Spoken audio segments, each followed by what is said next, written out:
Welcome back. Today I'm going to be talking about my thoughts and predictions on the Alpha Legion and what they're up to. But first, before I get into it, thank you to everyone who's liked and subscribed. Really means a lot. And if you haven't already, please do like and subscribe and support the channel. It's really helping the channel grow. So, moving on.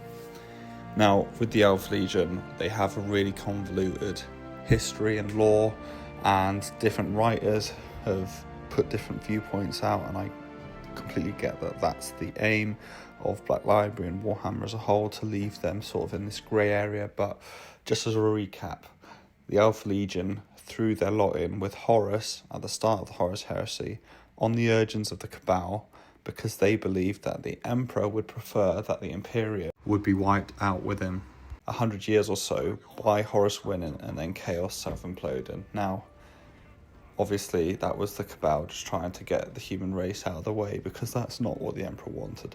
The Emperor doesn't want the human race to capitulate to Chaos and then self-implode. So they were completely used, and then as the Horus Heresy dragged on, it was hinted and it's been revealed that certain elements of the Alpha Legion did in fact remain loyal to the Emperor, disobeyed their Primarchs, or one of their Primarchs, and then there was loyalist elements working throughout the Imperium that were members of the Alpha Legion, attempting to counteract the traitorous elements, or the elements that thought they were doing the best interests of humanity by allowing Chaos to win. Now, it's massively convoluted, and there's always is it Alpharius, is it Omegon, and everyone's Alpharius, but it's been hinted that one of the Primarchs was in fact wanting to remain loyal to the Emperor and started to work against his other brother, and it's always, is it Alpharius, is it Omegon, so I'll just call them the brothers, or the loyalist brother for this video. Now, Rogel Dawn in defense of Terra during the Siege of Terra, opening battles around the solar system, was said to have killed one of the twins. Now, again, unsure as to whether it's Alpharius or Omegon. People go back and forth with it, but it's said that one of them died. And again, some people will say that one of them wasn't killed, one of the Primarchs wasn't killed by Rogel Dawn, it was another Astartes who'd been enhanced to look like their Primarch. But we'll say one of them's dead, leaving one of them alive in the setting, at least at the time of the Scouring. So there will be elements out there that have completely fallen to Chaos, moving through the Scouring and then up to the 41st millennium. And then there's other elements and warbands that are still loyal to the Emperor, though they act against the weaker elements of the Imperium in an effort to weed out the forces that are corrupt or simply not up to the task. Now, again, that's counterproductive, because surely even weaker elements of the Imperium fighting for the Emperor are better than just having them eradicated completely.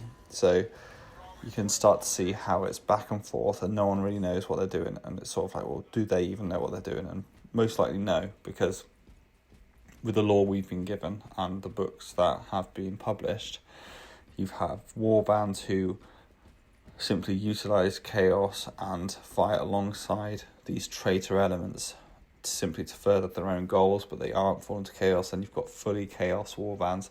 Then you have warbands that believe they're loyal to the Emperor, but they fight alongside these traitor elements simply to strengthen the Imperium. And then it's sort of like, oh, well, what's going on? And all these random elements in between. Now, my predictions are that there are massively loyal elements of the Alpha Legion, and they are acting in the shadows as they do, but they're a minority.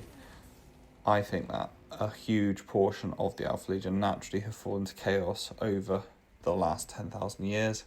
We're going to see the culture shift within the Legion with the death of their Primarch in the Scouring books, I hope, and then we're going to see them start to do their own thing.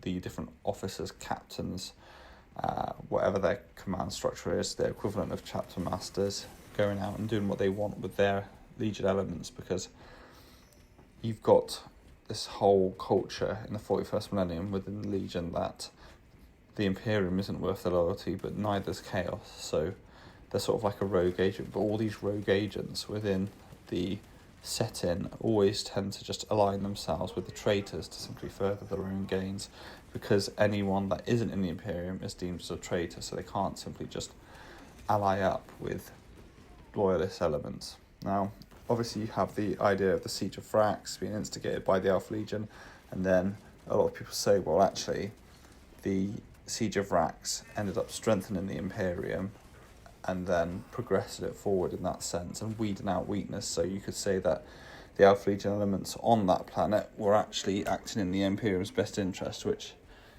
I don't disagree that that's a very reasonable take. But I think that the whole Alpha Legion being loyal is sort of like oversold, because we have plenty of literature that shows them fall into chaos, or huge elements of them being fall into chaos, and then the loyalist elements, or the elements that say they're loyal, simply being in the minority. I think as they remained a cohesive legion after the Siege of Terror, during the Scouring campaign, we'll see them operate more, and we'll see their sort of culture shift there, and it'd be really interesting to see that delved into. I think then that will set the foundation for more lore to be released in the 41st millennium with regards to this legion. Now, I do think that it will be convoluted at points, and I think you'll see some infighting within the legion, as now that they've lost a Primarch, and they'll be reeling from that, and the fact that Horus is dead, their sort of mission and agenda will be compromised, so they'll have to find a new one. And as with most legions or all of the legions that fell during the Horus Heresy and turned their backs on the Imperium, they turned to infighting, piracy and raiding, and that will see them splinter like all of the legions eventually do, and a breakdown of discipline. I think though it could set the foundation for some really good storylines and character arcs, as we do have some open character arcs with the Alpha Legion currently pre-Great Rift. There was a novel about a Alpha Legion warband, a small warband of about 7 Astartes, I believe, and the leader fully believed himself to be a follower of the Imperium and believed in the God Emperor of mankind as his god. Now, he was left as the only one alive. He'd commandeered a word-bearer's ship, and he had imprisoned a splinter of a Catan.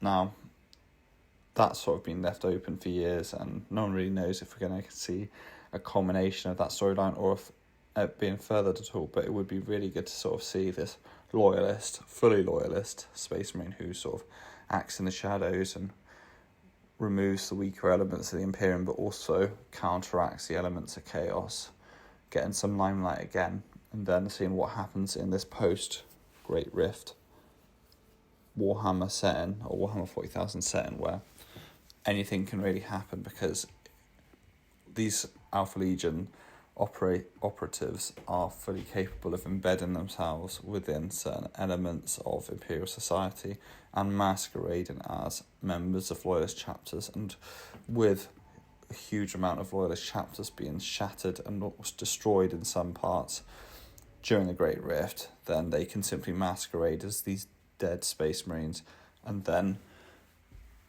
further their own aims from there. Now, I do think that will be used against the Imperium in the Alpha Legion storylines, if we do get any, but it is a huge opening for the sort of loyalist controversy within the Alpha Legion to really get some limelight, and that's what's interesting, these sort of cloak and dagger Astartes formations that are trying to further their own aims whilst also counteract the chaos warbands that they fight alongside or fight amongst or within.